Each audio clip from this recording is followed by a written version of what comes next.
অফিসে যাওয়ার সময় আমার মা আমার কাছে এসে বলল, শোন বাবা, আমার বৌমার বিরুদ্ধে অভিযোগ আছে। আমি লিজাকে ডাক দিলাম। লিজা, এই লিজা, টাইটা বেঁধে দিয়ে যাও না, দেরি হয়ে যাচ্ছে তো। ওদিকে রান্নাঘরে লিজা কাজ করছে, তরকারি চুলোয় তুলে অন্য কিছু করছে। এমন সময় ডাক শুনে সে বের হয়ে আসে। আমি টাই হাতে নিয়ে দাঁড়িয়ে আছি। লিজা এসে সামনে মাকে দেখে ইতস্ত করছে। এটা দেখে বললাম, আরে দেরি হয়ে যাচ্ছে তো, তাড়াতাড়ি করো। লিজা ৭-৫ না ভেবে আমার টাই হাত দিয়ে বেঁধে দিচ্ছে। আমি তখন মাকে বললাম, কি যেন বলছিলে মা, কি অভিযোগ? কথা শুনে মা তাড়াতাড়ি সরে পড়ছে চোরের মতো। তখনই লিজা বলল, কোথায় যাচ্ছেন সেটা আমি ভালো করেই জানি। এটা বলেই সে ফিক করে হেসে দেয়। মা থমকে গিয়ে বলল, এই হাসছিস কেন মেয়ে? সাথে সাথে লিজা মুখ বন্ধ করে ফেলে, কিন্তু হাসি বন্ধ হলো না। আমি তাড়া দিয়ে বললাম, দেখো মা, এই সংসারটা কার বলতো? কেন বাবা? তোর? তাহলে কাজগুলো কার করা উচিত? কেন বৌমার? লিজা কথা শুনে হাসে। তখনই মা অভিমানের সুরে বলল, তুই বৌমার দলে নাম লিখালি, একটা কাজ আমায় করতে দেয় না, পানিটাও নিয়ে খেতে দেয় না, পারলে সবই করে দিত, যেন আমি ছোট বাচ্চা।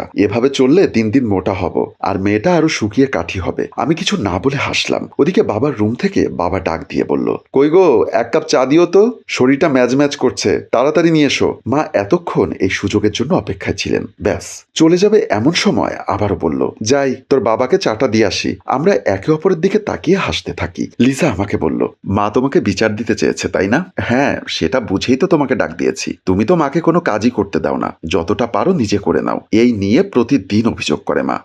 উনি কেন কাজ করবে বলো তো? বয়স হয়েছে, সবসময় ফাঁক খোঁজেন রান্নাঘরে যাওয়ার, যাতে কাজ থাকলে করতে পারে। আমি করতে দিই না। এমনিতেও তারা আমাকে বাড়ির বউ করে এনে অনেক ঋণী করে দিয়েছে, আর ঋণী হতে চাই না। তুমি এখন যাও তো, দেরি হয়ে যাবে। আমি কপালে একটা চুমু দিয়ে বললাম, ওকে বউ আমার। এটা বলে চলে আসলাম। লিজা রান্নাঘরে গিয়ে দেখে ও শাশুড়ি রান্নাঘরে চায়ের বাহানায় তরকারি নামিয়ে অন্য তরকারি তুলে দিয়েছে। লিজাকে দেখেই ধরা খাওয়া চোরের মতো বলল, চাটা হচ্ছিল, ভাবলাম দাঁড়িয়েই তো আছি, রান্নাটাও করে ফেলি। লিজা বলল, সকালের ওষুধটা খেয়েছেন? মা ইতিউতি করে পালানোর পথ খুঁজছেন। লিজা কোমরে হাত দিয়ে বলল, নিশ্চয়ই খাননি, চলেন আমার সাথে। বলে লিজা মাকে নিয়ে বের হয়ে যায়। লিজা মাকে সোজা বেডরুমে নিয়ে এলো। লিজার শ্বশুর খাটে আধ হেলান দিয়ে বসে কাগজ পড়ছিলেন। মায়ের দিকে তাকিয়ে বলল, আমার চা।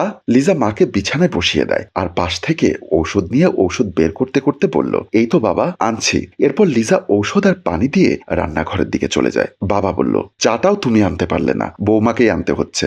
আমাকে করতে দেয় কই? মেয়েটা সবকিছু একা হাতে করে। লিজা চায়ের কাপটা হাতে নিয়ে বাবার পাশে বসে চাটা ওনার হাতে দিয়ে বলল, বাবা, এবার খালি পেটে চাটা খাওয়া কমান, নাস্তার পরে খাওয়ার অভ্যাস করুন, এমন করলে শরীরটা খারাপ হয়ে যাবে। বাবা রোজগারের মতো একটা মিষ্টি হাসি দিয়ে বলল, সকালে বেডটি না হলে শরীরটাতে জোর পাই না। পরদিন সকালে উঠে ঘরটা ঝাড়ু দিচ্ছি। ঘরটা পুরো অন্ধকার করে সোফায় বসে আছি। এমন সময় শাশুড়ি মা এসে পাশ থেকে ঝাড়ুটি হাতে নিতেই বলল, মা, ঝাড়ু দিয়ে দিয়েছি। লিজার কথা শুনে মা মুখ কালো করে ঝাড়ু রেখে লিজার পাশে এসে বসে। উনি জানেন লিজা ওনাকে কোনো কাজ করতে দেবে না। এমন সময় পাশের বাসার ভাবি মিষ্টি হাতে নিয়ে এসে সোফায় বসে হাসি মুখে বলল, আমার ননদিনীকে দেখতে এসেছে, তাই এই খুশিতে আমার স্বামী মিষ্টি এনেছে। কথা পাকাপাকি হয়ে গেছে। লিজার দিকে তাকিয়ে শাশুড়ির কানের কাছে গিয়ে বলল, শেষে ডিভোর্সি মেয়েকে ছেলের বউ করে আনলেন চাচি? নিশ্চয়ই মেয়েটার কোনো দোষ ছিল তাই না? ছেলেটার যে কি করলেন? লিজা তখনই উঠে চলে যায়। লিজা রান্নাঘরে এসে চা বানিয়ে দেয়। এক প্রকার মন খারাপ তার, তবু সব মুখ বুঝে সহ্য করে থাকে সবকিছু। মা ভাবিকে বলল, কি যেন বলছিলে মেয়ে? বিধবা তো কি হয়েছে? লিজা তখনই চা নিয়ে দুজনার হাতে দিয়ে আবার চলে আসে। ভাবি আবারও বলল, খোঁজ খবর নিয়েছিলেন ভালো করে? কেন ডিভোর্স হলো? মা হেসে বলল, কেন নেব না, ভালোই হয়েছে ডিভোর্স হয়েছে, না হলে তো আমার সংসারে ওকে পেতাম না, আমার মেয়েটাকে পেতাম না। মহিলা সুবিধা করতে না পেরে কোনো মতে চাটা খেয়েই চলে গেলেন। লিজা বিকালে শাশুড়ি মায়ের রুমে বসে তেল লাগিয়ে দিচ্ছে চুলে। মা বলল, আমার ছেলে ভাগ্য করে তোকে পেয়েছে, না হলে আমার সংসারটা অন্ধকার হয়ে যেত। লিজা মাথায় তেল ঘষে দিতে দিতে বলল, বরং আমি না হলে আরো উজ্জ্বল হতো। মা তখনই লিজাকে সামনে টেনে এনে বলল, একটা চটকানা দেব, বেশি বোঝো তাই না? যাও দুজনের জন্য চা নিয়ে এসো। ঠিক আছে মা, বলে লিজা বের হয়ে গেল।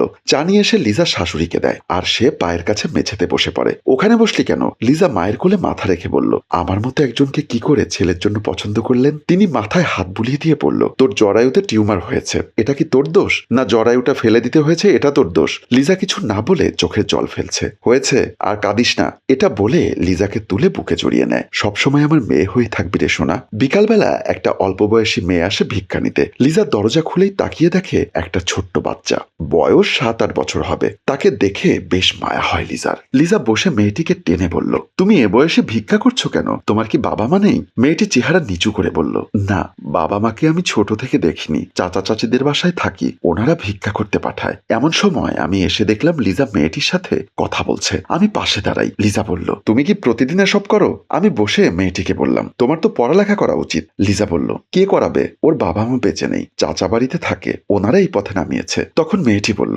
একদিন টাকা দিতে না পারলে চাচি গালি দেয়, খাবার দেয় না। লিজা আমার চোখের দিকে তাকিয়ে থাকে। তখন আমি ইশারা করে মাথা নাড়ালাম। বুঝতে পারছি লিজা কি বলতে চায়। লিজা মেয়েটির দিকে ফিরে বলল, আমার বাসায় কাজ করবে, তোমাকে খেতে দিব, পড়ালেখাও করাবো। মেয়েটা কতক্ষণ ভেবে খুশি হয়ে বলল, হ্যাঁ। লিজা তখনই মেয়েটাকে ধরে ভিতরে নিয়ে যাবে। তখনই ও শ্বশুর শাশুড়ি আসে। মা বাচ্চা মেয়েটিকে দেখে বলল, কে রে মা এই মেয়েটি? লিজা তখনই হেসে বলল, মা ও তোমার নাতনি। মা বুঝতে পেরে হেসে মেয়েটিকে বুকে তুলে নেয়। আর নতুন এক সংসার ও সুখী পরিবার দেখিয়ে আমাদের গল্প এখানেই শেষ হয়। সম্মানিত ভিউয়ার্স, এরকম কয়টা বৌমা হয়? এরকম শাশুড়িও বা কজনের ভাগ্যে জুটে? এরকম পরিবার হলে পৃথিবীটা কতই না সুন্দর হতো। সুখী হোক সকল পরিবার। গল্প ভাবনায় হাশেম রাজু, পরিচালনায় সাব্বির। গল্পটি ভালো লাগলে লাইক, কমেন্ট ও শেয়ার করে সবাইকে দেখার সুযোগ করে দিন। ধন্যবাদ।